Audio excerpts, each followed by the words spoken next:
So far the experience has been great. I've learned a lot of values and life skills from him through the stories that he shares with me. Most importantly to me are the values that I can learn through the stories that he shared with me, through his experiences, and to me that is the invaluable part of this mentoring project. There's a gap there as a youth that I don't have the experience as compared to the people who have gone through it 10 years before me.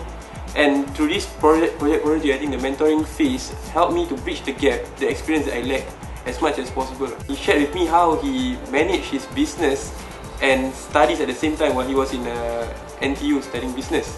And he had to work in the morning, as in the afternoon, all the way to the night.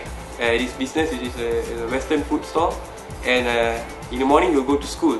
And that's his life routine for his life in his time in NTU. To me, balancing studies and business at the same time is a very challenging prospect. However, with determination, which I saw through his story, it actually motivated me and taught me a meaningful lesson, which was to have determination in what you believe in. I didn't share much about Protégé with my parents because I believe that family should be itself a separate unit in whatever I do. Because family is like our support, our fallback, the people who will always be there for us. I want to bring them up with me when I'm in a state of success or happiness, but I don't bring my sadness or my failures to them because they have their own things to worry about. So that's where I believe the line should be drawn in terms of family and my own work. And however, I keep them updated with Protégé, and they love the idea of having a mentor, and they are sure that I will learn something good out of this. I would like to thank Shafie for giving me this opportunity to learn and listen to his stories of motivation, where I can pick up a lot of values and life skills. He could have spent his time with his family members or doing his own recreational activities, but he chose to spend the time with me, and I really appreciate that because it's difficult to find someone who is busy to come down to share knowledge with you, and without you having anything for them in return. With Mendaki, I've requested that I would like to see them personally first. So which means I came down and I met individually them, getting to know them better, and I discovered that personally Syakir has a drive to excellence. He wanted to learn a lot.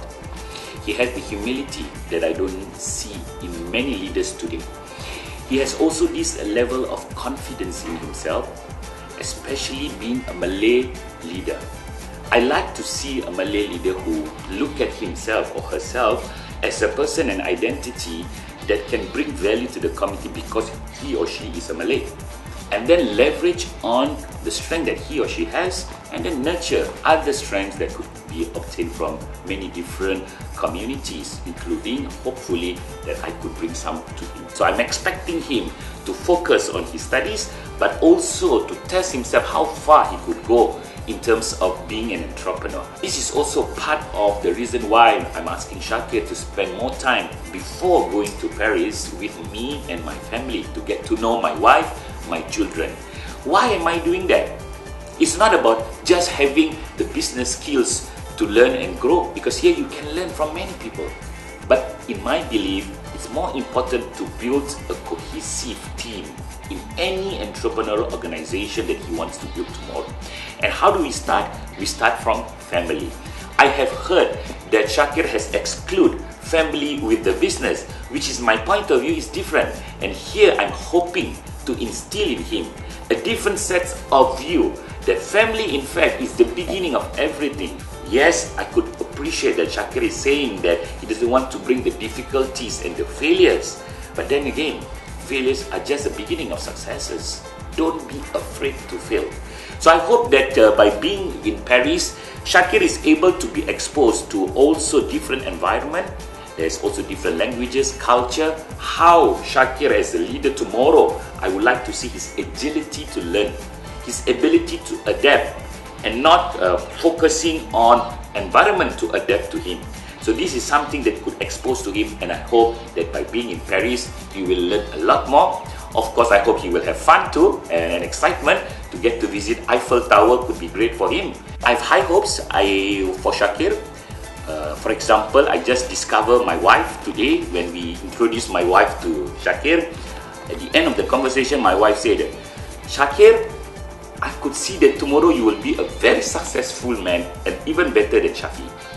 So I would love to see what my wife said about Syakir to be the truth, and I pray for the best for him and for his family to be successful in the eyes of not only himself, but more importantly, what kind of value could he bring to the community.